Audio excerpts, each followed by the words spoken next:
Okay. So what is work? Well, work is force times distance.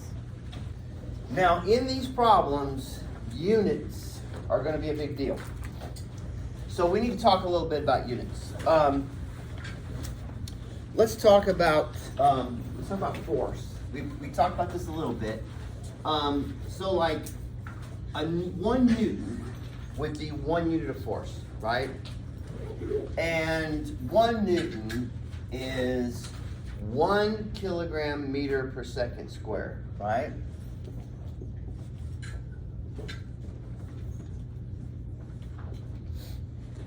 Okay. Now, we have to remember that, so this is a unit of force. Pounds is also a unit of force. So depending on which system of measurement we're working in, depending on what system of measurement we're working in, we'll either use newtons or pounds, right? Okay, now, kilograms is a unit of mass.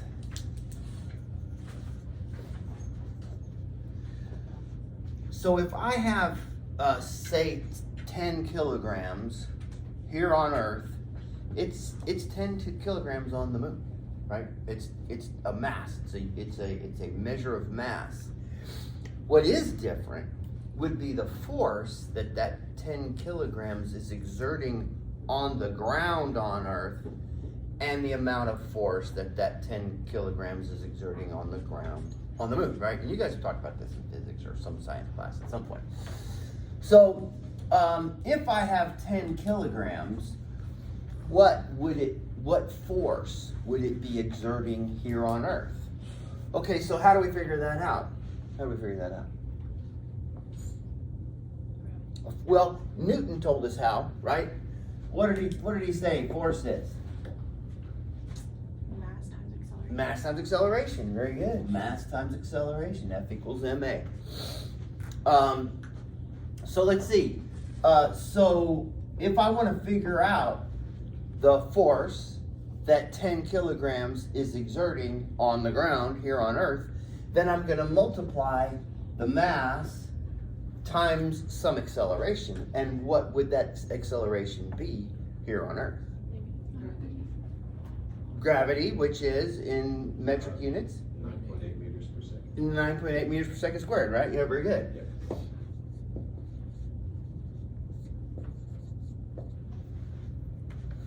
Okay, so then 10 kilograms is going to exert a force of 98 kilograms meters per second squared on the ground here on Earth, or in other words, that's going to be 98 newtons. Okay, so I've got a 10 kilogram weight.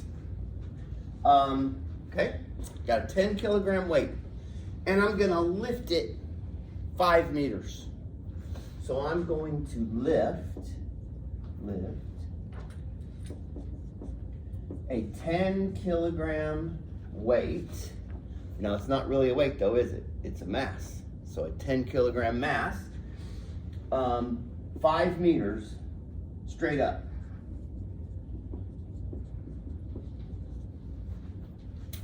So it's just going to do that. So how much work am I going to do to lift that weight? So how much work is done lifting, and I should say again, mass, that mass. How much work is done lifting that mass? Okay, so, well, here's something I know. I know that work is force times distance. Okay, so the amount of work that I'm going to do is going to be the force that thing exerts in a downward direction. So 98 newtons times the distance that I am going to lift it. So that's going to be 5 meters. And now, let's see, what are we gonna have here? 490. We're gonna have 490. What are they? Well, it'll be Newton meters or joules. Yeah, very good. 490 Newton meters or 490 joules. Okay, so that's the amount of work that we do. Boy, that was easy. But apparently it's not always that easy. So maybe the thing that made that easy is that it's a constant weight, right? The weight is remaining constant, and I'm lifting it just a specific distance, and that's okay. But what if some of those things don't remain constant? What if they vary through the process of lifting something? Okay, that's where we're headed. Let's start with springs, okay? Now, for a spring, we're going to use Hooke's Law. If you're not familiar with Robert Hooke, he was a really, really interesting dude, and did lots of really interesting stuff. Brilliant man. Lived at the same time as Newton. They hated each other. But Newton hated everybody, so that's not surprising. But I would look up a couple videos, man, or just a video or whatever on Robert Hooke. It's really, really interesting, all the stuff he did. Okay, now what he figured out was that if we have a spring, and just to make it easy to look at and easy to work with, I'm going to attach it to a wall. So imagine pulling on this spring. Now, the farther you pull that spring, the harder it is to pull it. This is what Hooke's Law says. That the force that you are going to that you apply to a spring to deflect it a certain distance is proportional to that distance. Okay, so these springs have a constant, and that's what K is. Remember when you did this in probably Algebra 1 or Algebra 2, you had this proportionality things. You'd have directly proportional, inversely proportional, jointly proportional, and that's basically what's going on here. Okay, so a force of 50 pounds is required to hold a spring, a stretched spring, 5 inches beyond its natural length. How much work is required to stretch the spring from its natural length to 10 inches beyond? Okay, so let's just say that we have a spring mounted to a wall like this. And it has a natural length. It's at rest right here. So right here at this position right here, this is its natural length.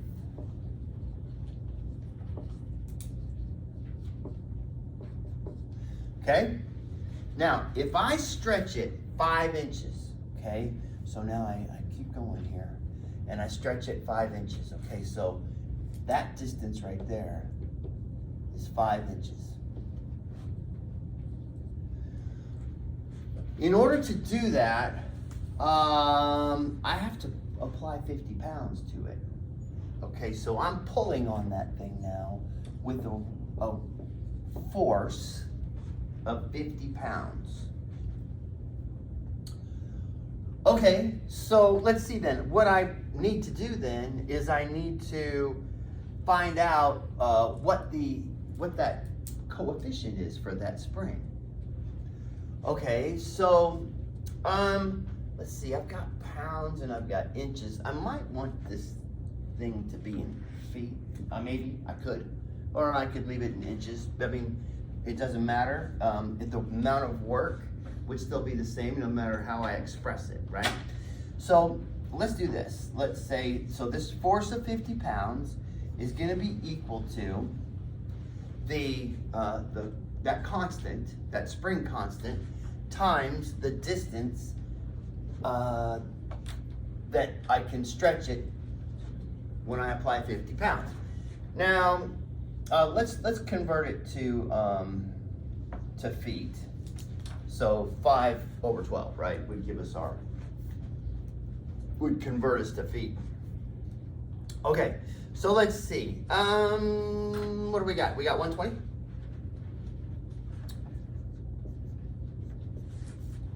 Now, I'm interested in what are the units here. I think I need to know what the units are.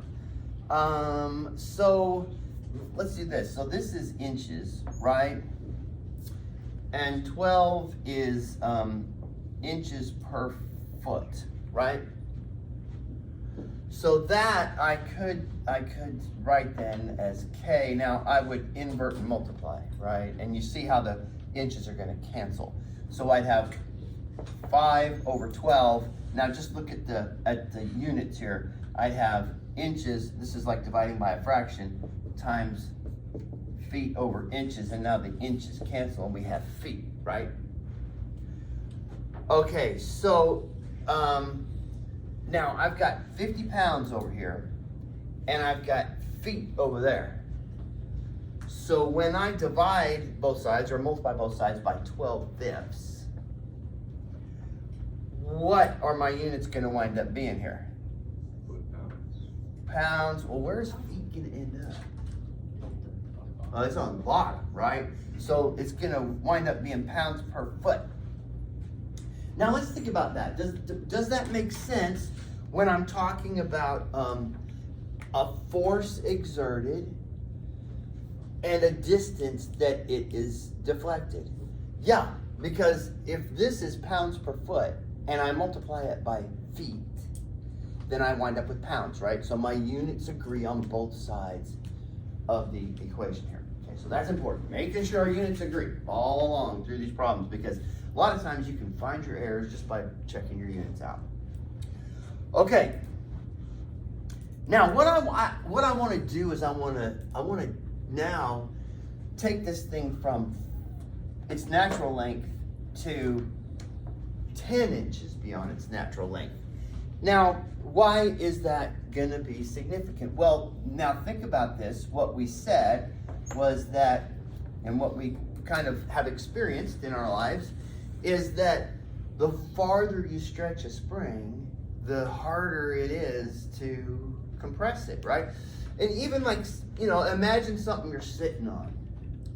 Hey, what about a chair like this right here? That has a, it's an air sprung seat, right? It's got a shock in here. And you sit on it, and it deflects a certain distance depending on how heavy you are. Like I'm gonna deflect it a certain amount. Somebody heavier would go down farther. Somebody lighter, it wouldn't go down very much at all, because that thing is deflecting according to how much weight I'm putting on it. Okay, good. So now, what's the work done then in deflecting it out here to 10 inches beyond its natural length? So now we're going to stretch this spring, and I should probably use a different color here. Instead of just taking it to here, we're taking it out to there. That's the scenario here. Okay, so let's think about this for a second. When I do that, let's say I take a piece of it here. Okay, so that would be like a delta x, right? So that would be like a delta x. So I'm gonna deflect it a delta x. Now, how many of those delta x's am I gonna deflect? Infinitely many of them, right? Yeah, and every one of them is gonna have a variable amount of force that's gonna have to be applied, right? And then I would have a limit of those as n goes to infinity for all of those. Now what's gonna result then is an integral. And that integral then would now map these delta x's from where I start to where I end. Well, I'm starting at 0 deflection, right? And I'm ending at a deflection of 10 inches. Okay? Now, the amount of force that I'm applying is K is 120 times the distance that I am stretching it, right? So 120x. And then the deflected amount, dx. Yes, Do we ma'am. need to convert the 10 into feet if we're using 120? Oh, yes, I'm sorry, yes. So 10 over 12. Yeah, good job, thank you.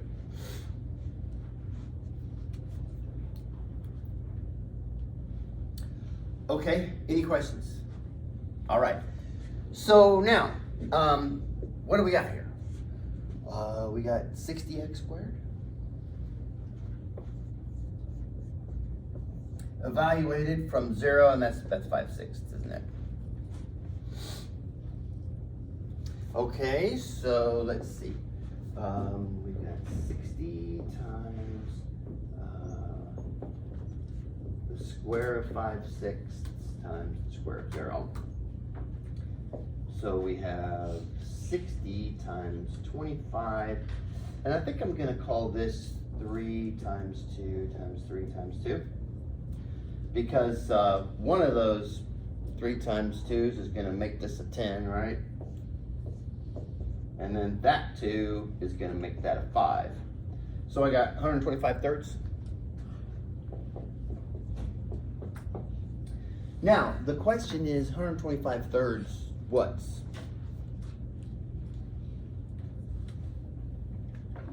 25 thirds pounds of force. Pounds. So let's think about it. I got pounds and I got a distance. And what are my what's my distance? Feet, right? Yeah, very good. So pounds, feet.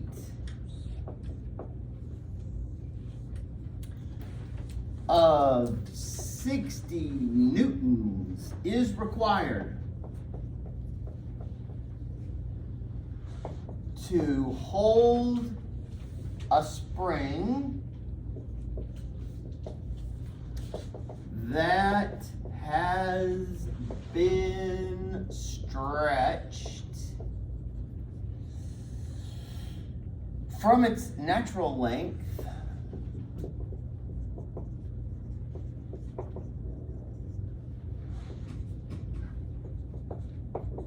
to, its natural length of 12 centimeters. Looks like we're gonna have a little bit more to think about here. 12 centimeters to 17 centimeters. How much work is required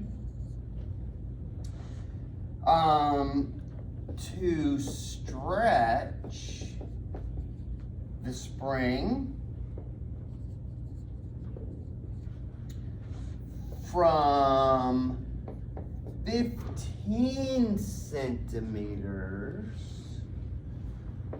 to 20 centimeters in length? Huh. So that's a little bit different scenario. So we have a force of 60 newtons that we're going to apply to a spring.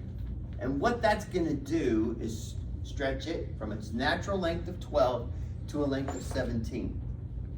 Okay, so I think from that we could probably get the spring constant, couldn't we? Okay, but then we're asked to find how much work is required to stretch a spring from 15 centimeters to 20 centimeters in length. So take a second and work on it, see what you can get from it, and then we will, get the spring constant and all that kind of stuff, and then we'll move from there.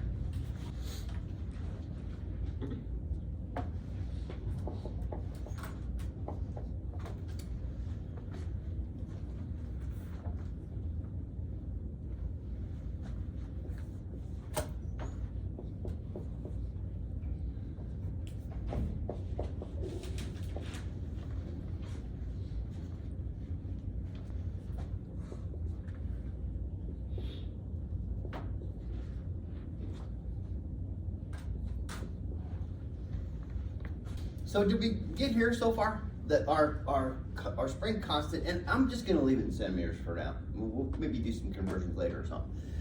So our spring constant would be K equal to 12 newtons per centimeter. Okay, now, so let's think about this. Let's make sure that we know what we're at here. If I move this thing, if I stretch it some, so I'm gonna stretch it a little bit here, some delta x. Okay, every bit that I stretch it, every little bit that I stretch it, there's gonna be a unit of force, right? So just some individual unit of force, F sub I. Okay, and then that I can find by multiplying by the spring constant by, you know, whatever at that point that X sub I is, right? Okay, so, but that's not what I want. What I want is work. I want the amount of work.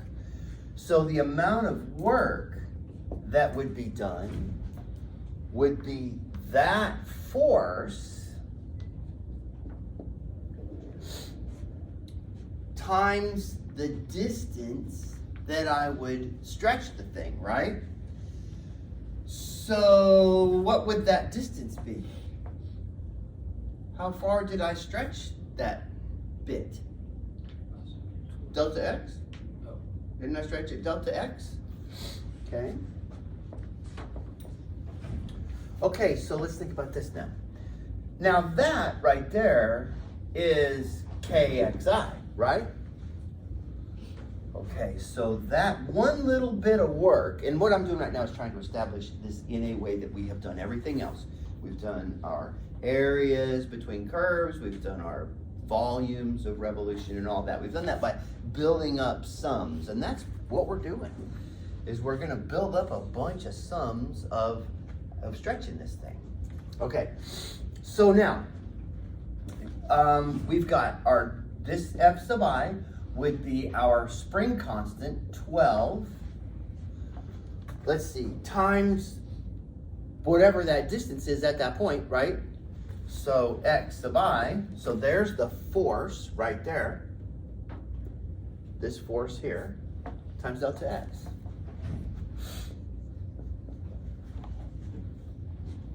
So there's one of them, one little bit of work. Okay, so now let's see. What if I wanted to get an approximation of the total work? Well, I would add up all of those individual bits of work that I do, stretching it, whatever delta x is. Everybody following along okay? So that's going to be that sum, I equals 1 to n. So I'm going to do n of them, a finite number of them, to get an approximation. 12 x sub I delta x. Okay, so let's see then. Now the exact amount of work I would get if I had infinitely many of these little sections, right? But that would be an integral, right? Okay, so the total amount of work that I would do, so the amount of work then would be an integral, and now we would say 12x dx, right? And now I get to figure out what my limits of integration are. Now we gotta be careful when we do this. When we find our limits of integration, I think I need to draw the picture here. So its natural length is 12, right? So that's to here, to right there. That'll be 12. Now what am I doing in this problem? Stretching it from where to where? 15 to 20. So if that right there, instead of being delta x, if that's that extra 3, then I'm gonna go from there to there. Okay. So I'm going from 15 to 20. Now, how much force do I exert on it when it's 12 inches? 0. Yeah, none, right? So what are my limits of integration? 3 to 8. Yep, 3 to 8. 3 to 8, very good.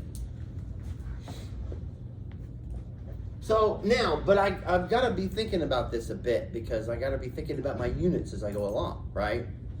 My force is in what units? Newtons. That's newtons meters per second, kilograms meters per second squared, right? But my distance is in centimeters, so I got to think about that when I'm done. So like before we had foot pounds when we were done because we did a conversion at the beginning, right? We're gonna have newtons and centimeters here when we're done. All right, so let's see. Do we have 6x squared from 3 to 8? So we have 6 times 8 squared minus 3 squared. So 6 times 64 minus 9, so 55. So we have 330. Is that right? Is that what that comes out to? Now, but we got to think about this. What are our units again? Newton centimeters. But let's suppose that I'm supposed to express this answer in joules. So what am I going to need to do? Convert centimeters to meters. Yeah, I'm going to have to convert centimeters to meters. Good. So let's see. I would, just like you did in chemistry, remember that, doing all those unit conversions? So let's see. I need centimeters to cancel out, so that's going to go on the bottom, right? 100 centimeters is the same as 1 meter. And so now my centimeters cancel and I wind up with Newton meters.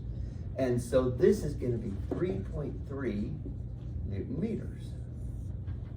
Would be the amount of work required, or 3.3 joules, right? The amount of work required to stretch that spring. All right, so here we go. We have an 80-foot rope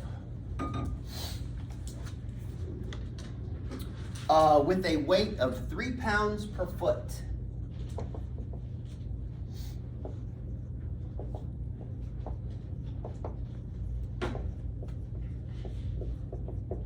So we have an 80-foot rope with a weight of 3 pounds per foot. Now that's not really a weight, is it? That would be more like a linear density kind of a thing, right? Not a volumetric density, but and it hangs over a building.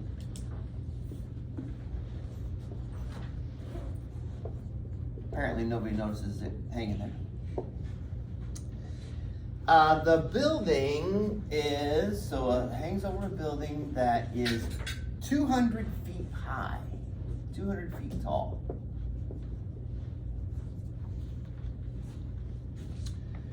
So how much work are we going to do just to pull that rope to the top?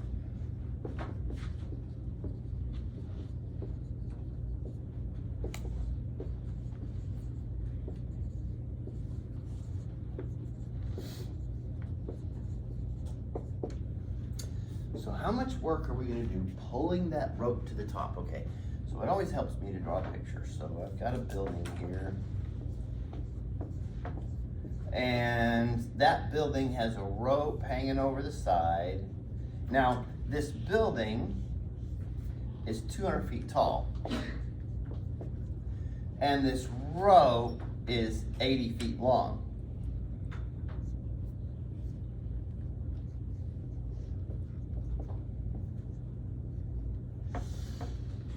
And then the only thing that is significant about the fact that the building is 200 feet tall is that it's taller than the rope, right? If that building was 50 feet tall, some of that rope is laying on the ground, right? And not exerting any force until you pull it up. So that is gonna complicate that would complicate the equation a little bit because it doesn't, the part coiled on the ground wouldn't exert any force until you got it past a certain distance. Okay, but in this case, all of the rope is suspended. Okay, good. So now let's think about this. So we have a rope weight of 3 pounds per foot, right?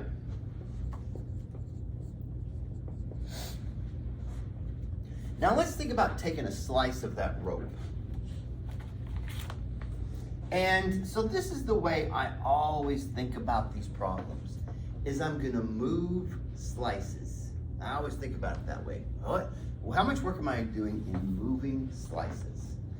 And I mean, I'm sort of imagining that, because all my slices have a delta X kind of a thing to them, I'm thinking that that's a delta X, that slice.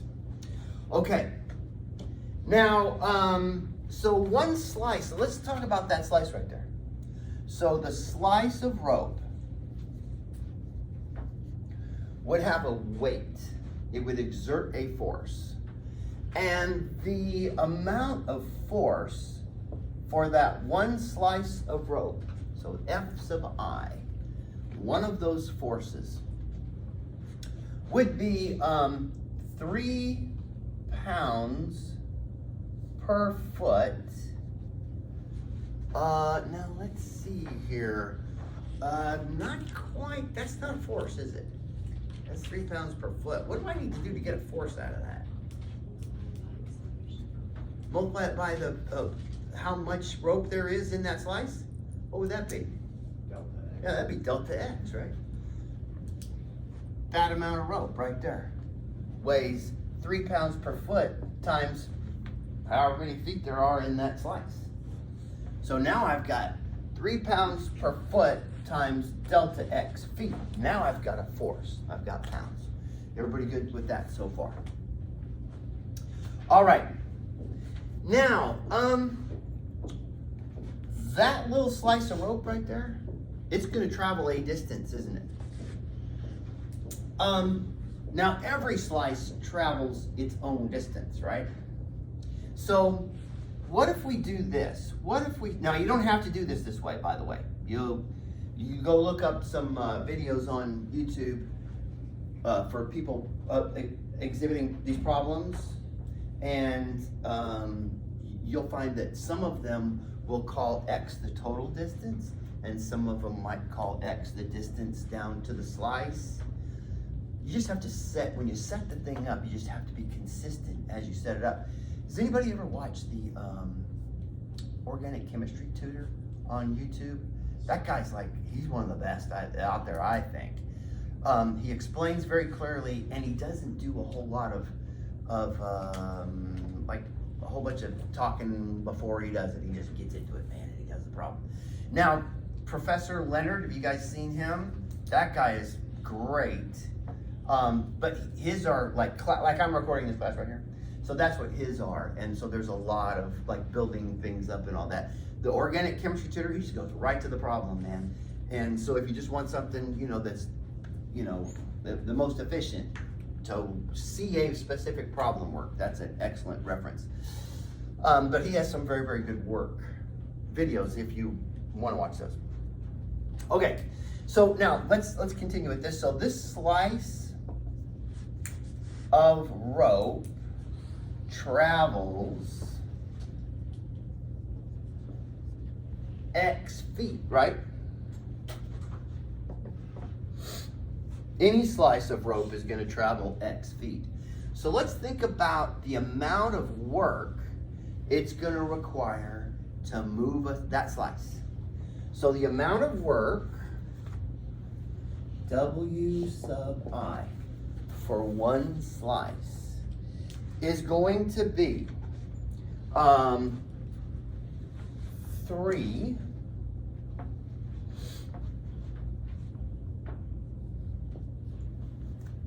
delta X, the amount of force, and then times what? The distance, right? The distance that it's going to have to travel. Okay, so that's going to be times, whatever X sub I is, whatever that distance is. So if I want to get an approximation of the amount of work done, then that's gonna be the sum, I equals 1 to n, 3 x sub I delta x. The exact amount of work will be the limit as n goes to infinity. Sum, I equals 1 to n, 3 x sub I delta x. Or in other words, it's going to be an integral. Okay, now, x is so x is the distance that the thing is hanging down, right? Okay, so at the top, when I start, how far am I pulling it? 0. Yeah, none, right? And then at the bottom, when I'm done, I have pulled it, yeah, that bottom slice moves 80 feet. Okay, so my limits of integration then are going to be 0 to 80, right? 3x dx. So the amount of work done is then going to be 3/2 x squared from 0 to 80. So we have 3/2 times 80 squared minus 0 squared. So I'm probably going to call this 3/2 times 80 times 40 times 2. So the 2's cancel. So I've got 3,200 times 3, so 9,600. I think that's what it's supposed to come out to, is that right? So 9,600 what? Yeah, pound feet. Because that was our units, right? So our rope, we figured out what its weight would be in pounds, and our distance was described in feet. Any questions there? Okay, I would like for you to, okay, let's think about this for a second. How much work would it take to pull half of it up? Just half of that. No, but thank you for saying that. Sure. Thank you for being the one. So let's think about why that is. Is it because it gets easier and easier to pull? It does, there's less and less rope, right? So would you just change the interval You figure it out. from 0 to 40? You guys figure it out. Do the work. See if you can figure out how much work it's gonna take to pull the thing halfway up rather than all the way up. So yes, Lily, you said, what if we were to change the limits of integration from 0 to 40? Is that correct? What we're gonna do is we're gonna lift half of that rope. So we're only lifting this half of it up, that half remains dangling down, right? But that's the distance that we're gonna travel now. Okay, good. So we have, same thing. This doesn't change, right? Just our limits. So we have 3/2 x squared now from 0 to 40. And so we have 3/2 times 40 squared minus 0 squared. So we got 3/2 times, I'm probably gonna call that 40 times 20 times 2. So that the 2's cancel. And here we have 800 times 3, so 2,400 pounds feet. Here's our building. Let's say that we have an 80-foot rope again. And we're gonna lift it, we're only gonna lift half of it up. Now what we did was we changed our limits of integration from 0 to 40, right? But what about all that that's hanging down there? Isn't that a weight? So we'd have to take that 2,400 pounds feet that the work that we did lifting that much of the cable, and add to it that weight, that part of the rope is acting just like that weight right there, isn't it? So what is that? That would be, wasn't that 3? Yeah, it's 3 per foot. 3 per foot, and then that's 40 feet.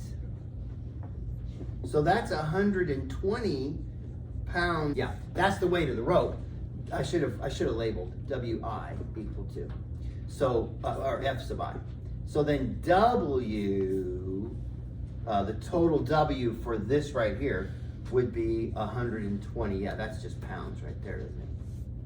120 times, it's gonna move 40 feet, right? Times 40. And so then we wind up with 48,000. So we're gonna add that's pounds feet, and we'll add that in to get our total work to lift half the rope. Because what happens with the bottom half of it? It's a heck of a lot easier to move than the top half, right? Because we got that big bunch hanging down there at the bottom. So where does that proportional difference happen? Well, so this is gonna add up to 7,200. So here we've got 7,200. How much is left over from the 9,600? That was what it was gonna take to lift only 40. Lift it 40 feet. Making sense? All right, good. Yeah. Okay, so how much work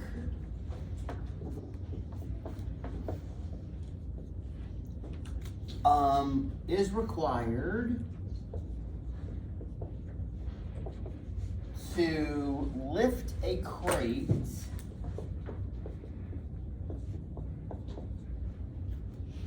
that weighs 300 pounds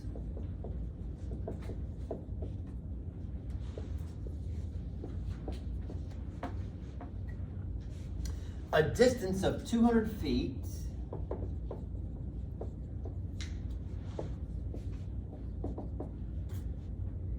using a cable that weighs 4 pounds per foot.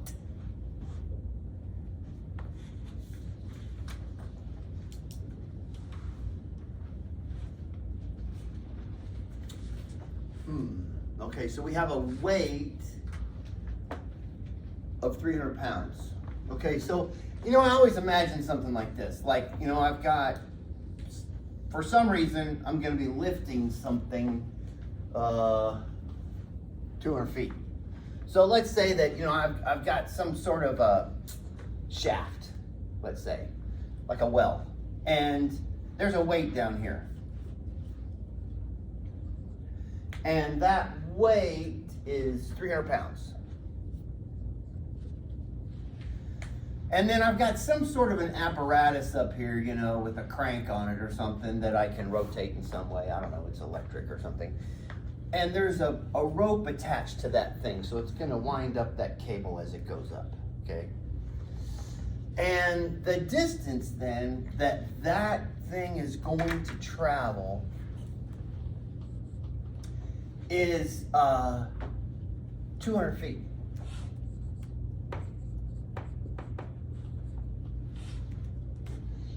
To get it up to the top of that shaft.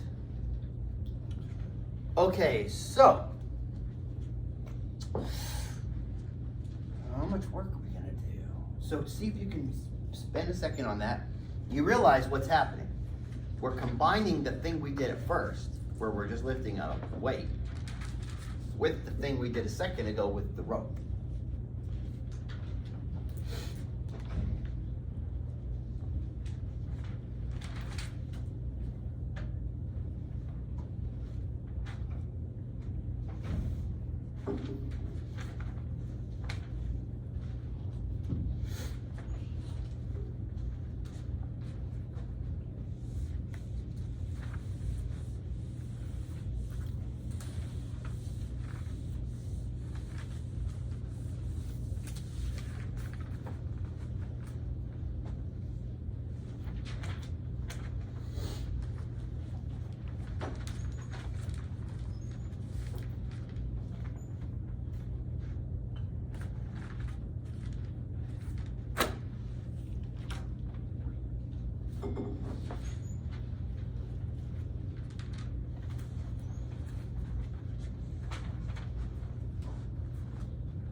Now, for me, it's easiest to split the thing into two parts. Just deal with the rope. And then deal with the weight, because the weight, I already know what that's gonna be, right? The amount of work to move the weight. It's a 300-pound weight. That doesn't vary from the bottom to the top. That work is that 300 pounds times that 200 feet that I'm moving the thing. So that's 60,000 pounds feet. Okay, I'm just gonna add that on at the end. Okay, so now, the work though, that's gonna be required to move that cable, that's what's varying. So that's what we have to work with. Okay, so, now, the force required to, or the force that the thing is exerting is whatever the weight of that rope is per foot times the size of the slice, right? So I'm calling the size of that slice delta X. So the force that that bit of cable right there exerts is just 4 delta X, right? Now, if this thing is X sub I from the top, then I'm gonna move that slice X sub I feet, right? So the work to move that slice is just the force exerted by that slice times the distance that it moves. Okay, and then, so that's 4xi delta x. Now, but I want to move a lot of them, right? N of them to begin with, so I can approximate the work with a sum of a bunch of these.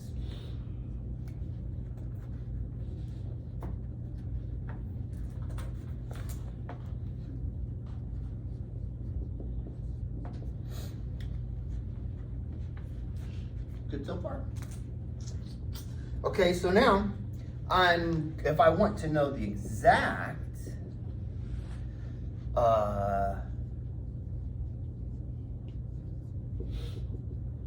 amount of work, I'm gonna have infinitely many of those slices.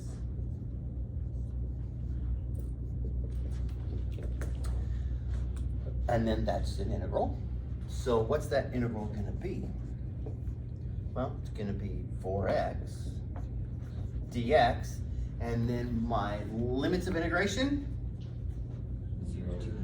0 to 200.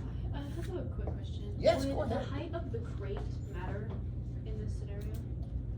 The height of the, Yeah, because wouldn't like the crate, if it's like, you mean that thing right there? yeah, Okay, so okay, so let's think about this. I'm gonna lift the rope, you're gonna lift this weight right here. Okay, so, I don't care how you get it up there, just get it up there, okay? Let's say you have a 200-foot arm, and you're just gonna be under it, and you're just gonna push up. You are, Mrs. Incredible, okay? Now, how much work are you gonna do lifting that weight? Just that, right? just How much work am I gonna do getting the cable up there because I happen to be married to Mrs. Incredible? How much work am I gonna do? whatever then. Yeah, just the cable. So if we add our amounts of work, we get a total amount of work done. So because the cable's 200 feet? So the cable is variable. The weight is constant. Yeah. The weight doesn't change from the bottom to the top. This weight. Yeah. The weight of the cable changes from the bottom to the top. I'm not sure I answered your question. I think I'm just getting it a little bit into like the semantics of it. Okay. What if the crate is like 10 feet tall? Do you measure from the top or the bottom? Oh no, all it says is that we're gonna move it 200 feet. Okay. I did a drawing and I said it's 200 feet from where I'm gonna attach the cable up to where I'm gonna stop lifting it. So I'm lifting that thing 200 feet. But if Cause then wouldn't the cable be shorter than like, in a different scenario, I guess? yeah, It- but even if you're pushing on this, if the top of if this ring right here is level with where I stop pulling at 200 feet, the weight is still hanging down that far. So you're only pushing it from here to here, which is still 200 feet. Did that? Yeah, that makes sense. Okay, all right. I've completely lost my. I'm so sorry. I'm just I didn't mean kidding. to I'm just interrupt. kidding. Okay. So now, what's variable is x sub I, right? That's what's variable. How does it vary? It varies from 0 to 200. So we have I mean, you always want to ask questions like that. So please always do. Anytime there's anything like that. So we go from 0 to 200, 4x dx. I think, right? Is this how everybody did it? So we have 2x squared evaluated from 0 to 200. So we have 2 times 200 squared. So, we can call that 200 times 200 minus 0. And we'll do that because one of the 2's is going to go with one of the 2's and one of the 200s. So we have 200 times 100. So do we have, I'm sorry, that's not right. Nothing's on the bottom. Forget what I just said. We have 80,000 foot-pounds. So the total work then will be that 80,000 that I did plus the 60,000 that Lily did, and we wind up with, is it 140,000 pounds? Now, I'm thinking about something here. I'm thinking about your question. Could you include the weight of the thing, the container, as a constant in your Yes, and then you totally could. Yes. So this is one way to do it. But if you wanted to do that, how would that look? Instead of the weight being the weight of the cable, just the weight of the cable, skip all that part over there separately and just call the weight of the system 4x plus 300. Now that 300 turns into 300x in the integral, and it's just 300 times 200 minus 300 times r. So yeah, that's totally fine. You can do that. We have an inverted cylindrical cone with a height of let's just 9 meters. We'll go 9 meters. Okay, inverted cylindrical cone of 9 meters. And a radius at the top of 5 meters. So what do we got here?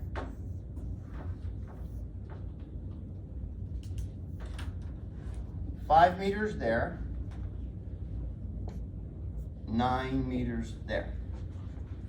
Okay? Inverted cylindrical cone. This thing is full of water.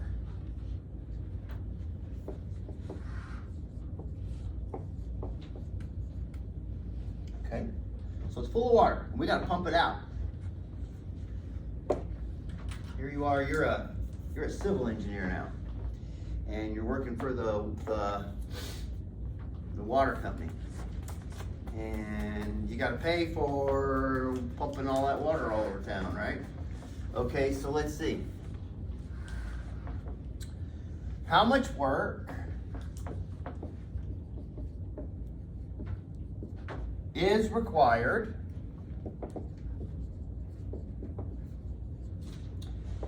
to empty the tank by pumping all of the water out of the tank.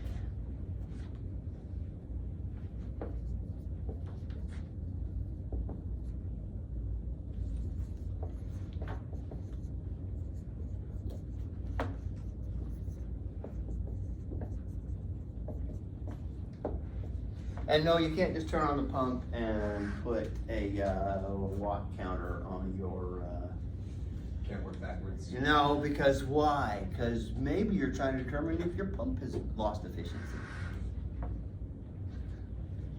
Are we assuming it's distilled water? There's no impurities that could increase the weight? Are you trying to make my life harder? Yeah, we're trying to be exact. Okay, so, yeah, it was distilled water, but then we caught a bunch of kids swimming in the water tank, and so, all right, so here we go. What we're gonna do is we're gonna move slices of water. So I am going to figure out the volume of that slice. That's what I'm gonna have to do. Okay, so it's gonna have a depth of delta X. Oh, how do I find, let's see, that's gonna be a right circular cylinder, isn't it? My slice is gonna be a right circular cylinder. Or is it? Well, when I initially do it, it will, right? But then when I go to infinity, it'll theoretically have the shape of the cone, right? Okay, but let's see. I gotta figure out the volume of that thing right there, don't I? Because once I find out the volume of that thing, I can figure out how much it weighs, right? So I need to know how much that slice weighs. So that's the first thing we gotta figure out, the weight of the slice.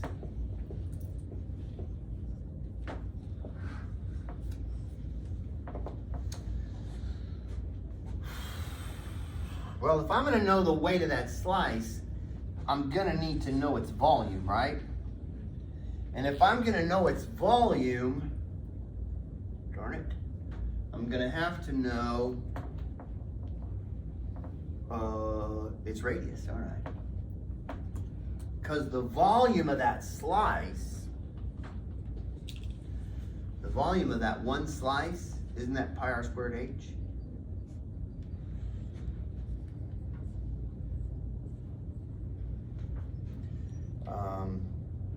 And that'll be somewhere r sub I, because it's going to change as we go up and down, right? So we see a variability there, don't we? I don't know, man. I don't know. Okay, so let's see. If I was to do this here, I think what I'm probably going to do is what I did before. I think I'm going to say, okay, I've got a distance down here to my slice of x sub I. So that's the distance I'm going to move the slice, right? Okay, that's good. When I do the work thing, I know how far I'm going to move it. I'll move it x sub I, but I'm not there yet. I got to figure out what the weight is of the slice. Okay, are you seeing anything there in the picture that's making you think of something?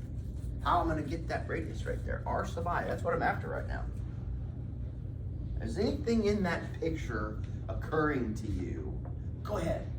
The ratio where x is compared to the height of 9 meters, and as a function of, I'm kind of spitting out a word salad, if that makes sense. Well, from your word salad, do you mean to say? He's making a ratio between x sub I to 9 and r sub I to 5. How can I do that? Yeah, that's what I said. Why can I do that? Because it's assuming it's a perfect cylinder. Okay. Dense in the tank. But what is the property that's going to allow me to set up a ratio? What's that? Similar. Yeah, we have similar triangles, don't we? If I was to draw these two triangles that we have here, it'd look like that, wouldn't it?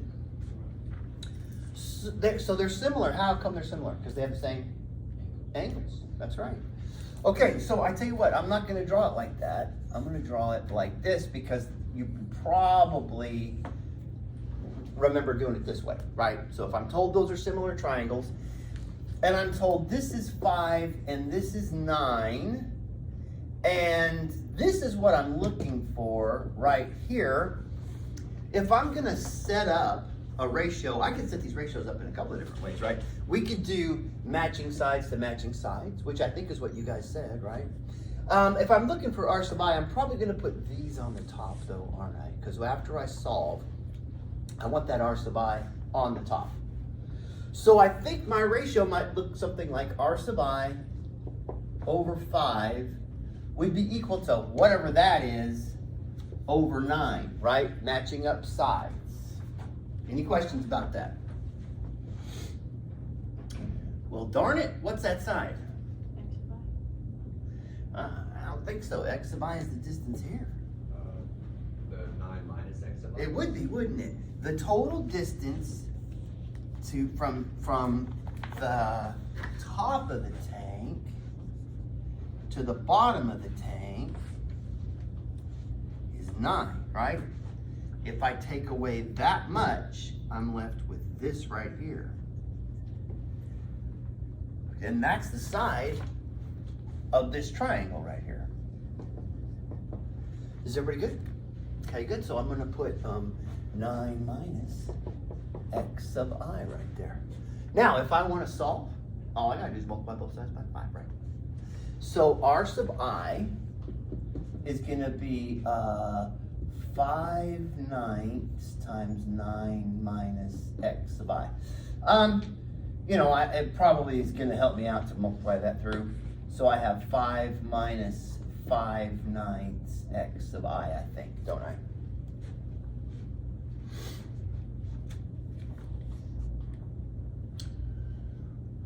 Okay. So what? Let's see, we gotta think about this. From that, I can get the volume, right? I can get the volume of the slice. So this V sub I is gonna be pi times that squared. So times 5 minus 5/9 x sub I squared H. What's H? Is h on our delta x. Yeah, delta x, very good. It's the height of that thing. That's what I find is volume of that, right? So we want to make sure that we understand where we're at and just exactly what it is we're figuring out at this moment. Now, so the weight of the slice, well, that's not the volume, right? So, I mean, that volume is going to be, well, let's see. This is meters. So what's the volume going to be? Meters. Yeah, cubic meters, isn't it? Cubic meters. If I'm gonna get the weight, I'm probably gonna need to multiply that by the weight density of water in metric units, right? So I think what we probably need to do is look up what is the density of water, please. Isn't it just a kilogram to meter? Yeah, Google that. Density of water.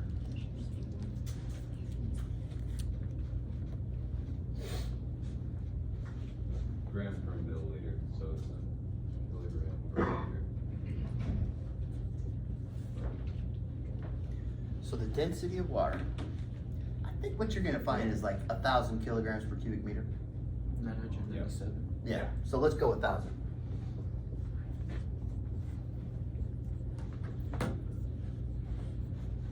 So the density of water is 1,000 kilograms per cubic meter.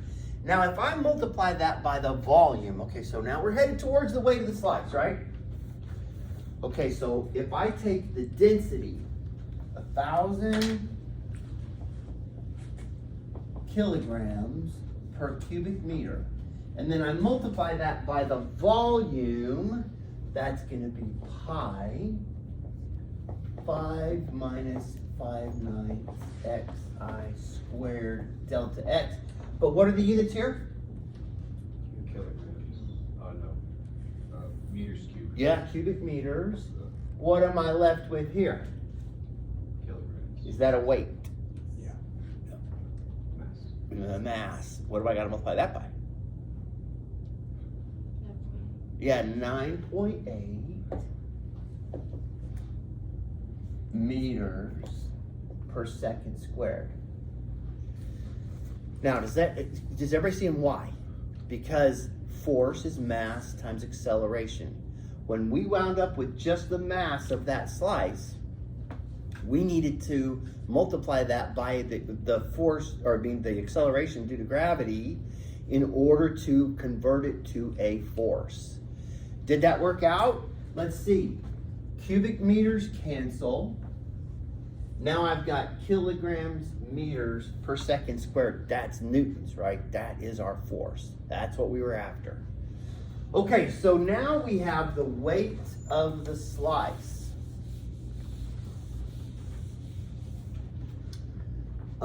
Let's make that look better, okay? So W sub I, this pen is starting to frustrate me. Let's see if I can do better this time. A little more arch. Short. Okay, so let's see. Let's see if this one's any better. Oh, nice and wet. Nothing better than a wet marker. Okay, so here we go. The weight of this slice, so W sub I would be, let's see what we got here. Well, I'm gonna call this 9800, because I'm gonna multiply that 1,000 by that 9.8 right there. And then I'm gonna have a pi, and then I'm gonna have a 5 minus 5/9 x sub I squared delta x. Man, there is so much pleasure derived from going from a dry marker to a wet marker. Just want you to know that at this moment right now, I'm really enjoying this. Okay, so here we go. Did I account for everything? I think I did. Okay. We're not there yet. We're there. We have that to go. So let's see. What are we gonna do here? Did I mark that correctly? Did I put the right variable there?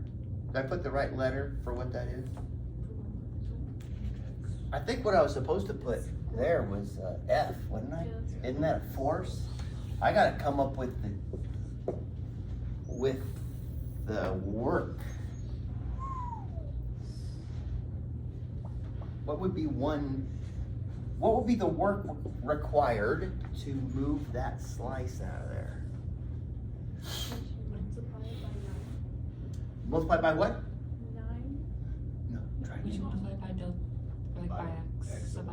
Yeah, that's how far it's moving, right? Oh. To get it out of there. Yes, So we're fighting gravity when we do this. we are fighting gravity. I know what you're gonna say. It's better to poke a hole in the bottom, Spoken to let it get out. but we're not doing that. We're pumping it out of the top of the tank. Uh, All right, so here we go. We got 9,800 pi times 5 minus 5/9 x sub I squared. And then I'm just gonna go ahead and put the x here, and then the delta x there.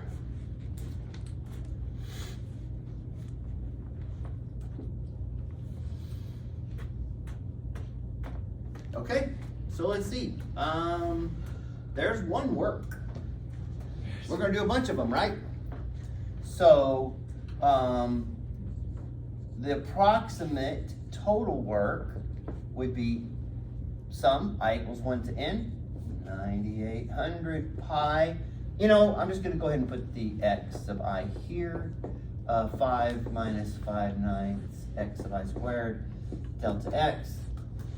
The exact amount of work would be the limit as n goes to infinity, sum I equals 1 to n, 9,800 pi x sub I, 5 minus 5/9 x sub I squared, delta x. I smell an integral. I do too. So here we go. It's a sweet smell too, isn't it? What's that? It's very potent. It smells like sweat, blood, and tears. This one smells It smells like so 6 hours. of it. 6 hours of washing gets it wrong. Okay. So, this integral, it's gonna look like that, isn't it? I'm probably gonna write the 9800 pi out here. And then I'm gonna have x, and if I'm gonna integrate that thing, I'm definitely not gonna want that form, am I? I'm probably gonna want to multiply that out. So I'm gonna have 25 minus, this will be, will it be 59th x? Plus 25/81 x squared dx. Did I do that right? I think so. And now, I need to get my limits of integration, right? So, now, Lily, what's that gonna be? You've been wanting to use this number all day. What is it? 9. Very good. 0 to 9, right? Now, does this make sense? Here's what you gotta do when you do this. You gotta think about this. When I move that top slice out, how far am I moving it? 0. None, right? When I get down to that bottom slice, when x makes its way all the way to 9, that's the last one, right? So that's how you make sure that you got your, your variables set right. That you're agreeing, your limits of integration are agreeing with what you have set x to be. Okay, well, let's integrate this thing. So we're probably gonna multiply through by the x. So we have 9800 pi, integral 0 to 9, 25x minus 59th x squared plus 25/81 x cubed dx.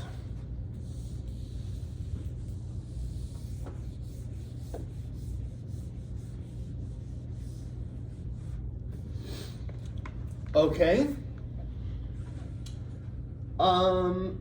By the way, this is this is off topic, but this is a pet peeve of mine. So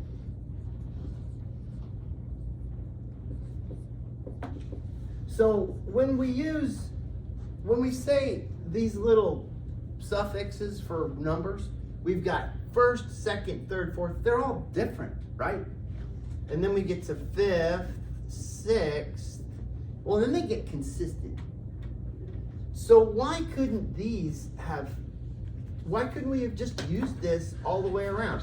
So we have 1, 2, 3. third, I mean, why not? Would have made more sense to me. Also, numbers, when you spell them, should have started with the number that it is.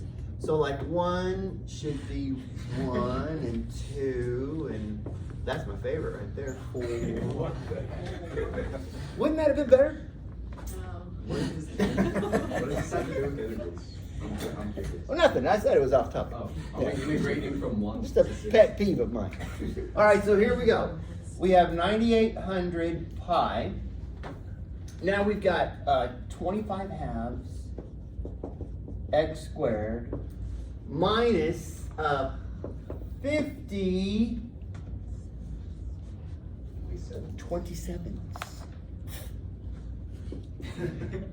x cubed plus 25 3/24 x to the 4th evaluated from 0 to 9. Was it right? It might have been. Oh. Hey, take this number. Probably not, Okay. but oh no. Okay. Uh-oh. Thanks for that. No, take this number. Okay. Take this number. 168750 multiplied by 9.8. 168750. It's the answer. Yep. We did do it right. All right, guys. We'll do mental math from now on. Absolutely. Pi Newton meters. I'll do it. You guys Or- question me? I mean, I don't even understand this. So, How do we feel? Do we feel like wrung out, like somebody held us under a faucet and then squeezed us real hard? did that faucet happen to have, has connected to a cylindrical? How much work was done in wringing you out? You also have to apply like the force to the faucet. Oh, true, we forgot about that, the forcer turning it on and turning it Also off. force the mental energy. The mental energy. No, that was done by a union worker, so you just figure in 1 hour to turn the faucet. Send in 25 an hour. All right, so here we go. Ah, my bad. There's more? Yeah, we got one for you guys to do now. We only got 20 minutes. Let's go. Maybe if it's like really short, we can make it 40 minutes. Same but different. Same, okay. We have a triangular trough. I'm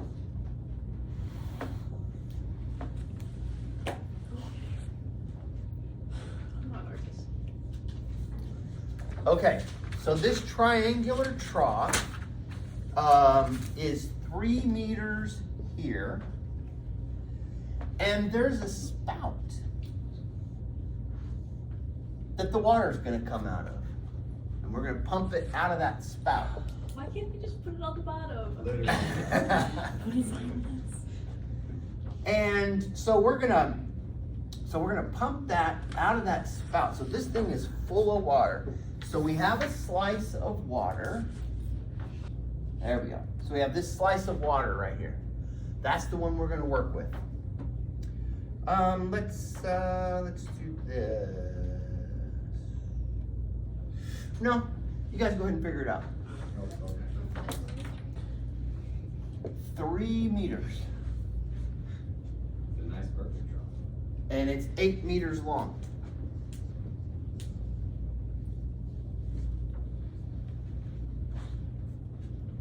I think that takes care of us. Now, before I go much farther, I think I'm gonna be thinking about this. The height of that triangle is the same as its width, right? Or its base. Where would it be that? Just at the top or everywhere? Just at the top. Everywhere. I think everywhere.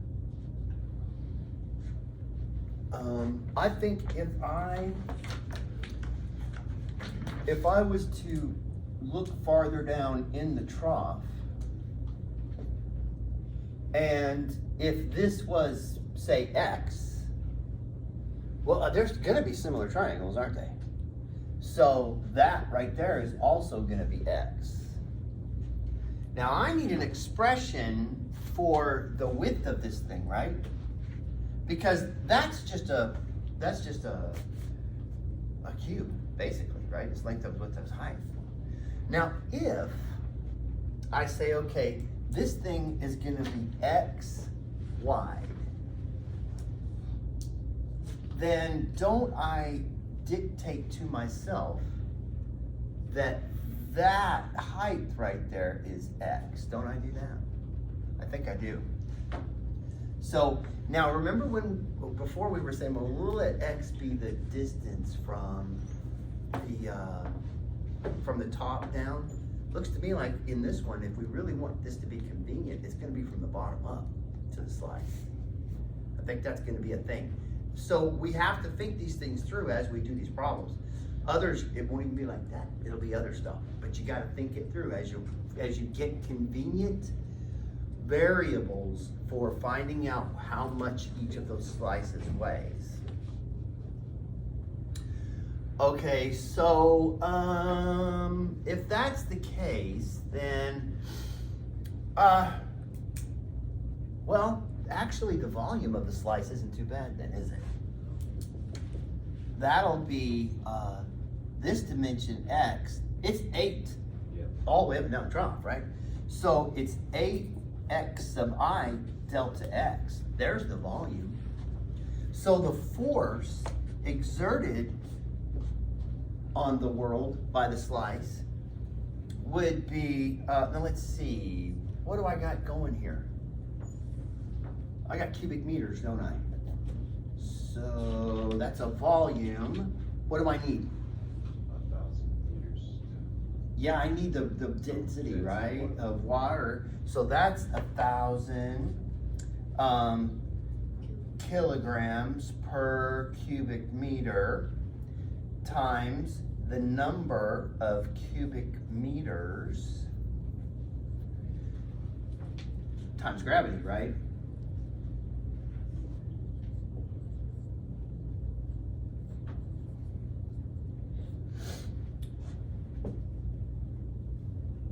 So there's the force. So we have 9,800 times 8x sub I delta x. Now I'm gonna reserve the delta x. Well, no, let's just go ahead and do that. And I think we have the units we want. We have kilograms meters per second squared, so that's a force. Now, what is the work done in moving one slice? How far is it gonna move?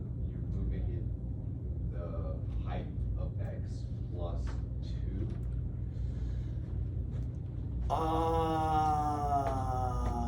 Because you're always adding 2. Yeah, we are adding 2. We gotta figure that in. Now, but remember, I've gotta make it so that the x describes the position of that thing through the process, right? Of moving it. What did you say something, Jason? No, go ahead. What did you say? If it's wrong, I'll make fun of you. Go ahead. 3 minus x sub I, and then what? And then add the 2 to get it to the top. Very good, very good. So the distance, d sub I, is gonna be that whole thing minus the x up to the point where I'm moving the slice. Does that make sense? Now let's see if that makes sense through the process of moving them, okay? So when x is 0, where am I? You got the bottom. And what's the distance? 5. Good. So when x is 0, the distance is 5. When I'm at 3 meters above, where am I? You're at 3. I'm at the top, aren't I?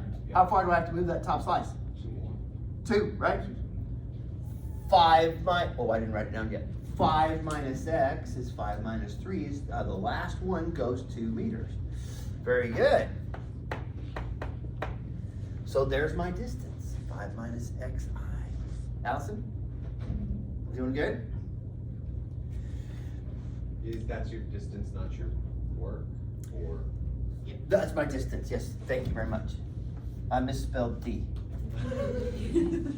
There we go. So now, every one of my works, I could express as force times distance.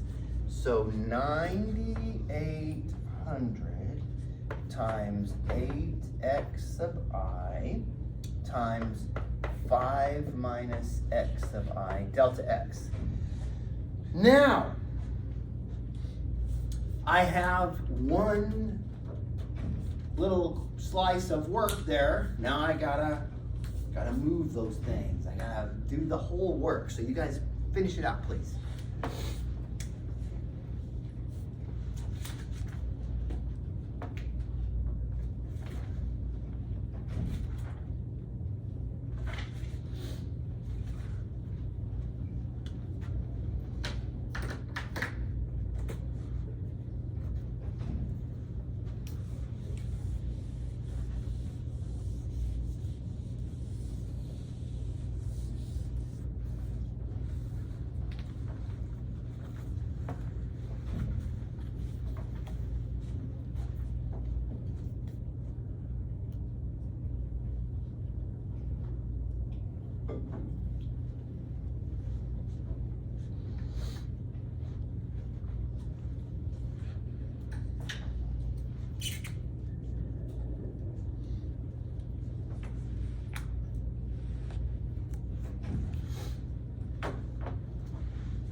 Units of integration. That's a really good question. When did we like 0 to 3. And it's I think it's 0 to 3 because Okay. we stop once we get up here, right? Yeah. Otherwise, the pump dries out. What happens if you run a dry pump? You're just wasting energy. Worse. You're wasting money. What happens when you run a dry pump? What's that? Well, it burns it up. Yeah. Just so you know, don't do that. Don't run a dry pump. Okay, so here we go. 0 to 3. What's 9,800 times 8? That'd be 9,800 times 2, 3 times, right? So doubling 9,800 3 times. What do you get? You get 19,600 times 2? I just pulled it down and then integrated first. Oh, you could do that. Oh no, I just put it in a calculator. So, all right, so we'll pull it out front. Worry about it later. And really what this becomes then is 5x minus x squared dx, right? 0 to 3. So we've got 9,800 times 8 times 5 halves x squared minus 1/3 x cubed from 0 to 3. So we get 9,800 times 8 times 5 halves times 9 minus 1/3 times 27 and then minus 0. So we get 9,800. Yeah, it's probably better not to multiply it out, right? Because now we can do some fun. That's just 9, isn't it?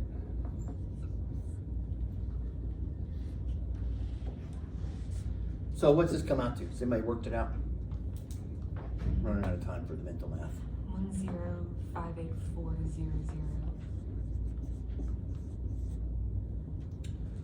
There's an 8 between the 5 and the 4.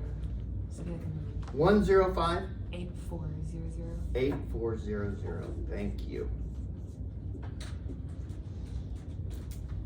Now let's think about our units. Yeah, so our force, yeah, we definitely established that we had newtons, right? And our distance is meters.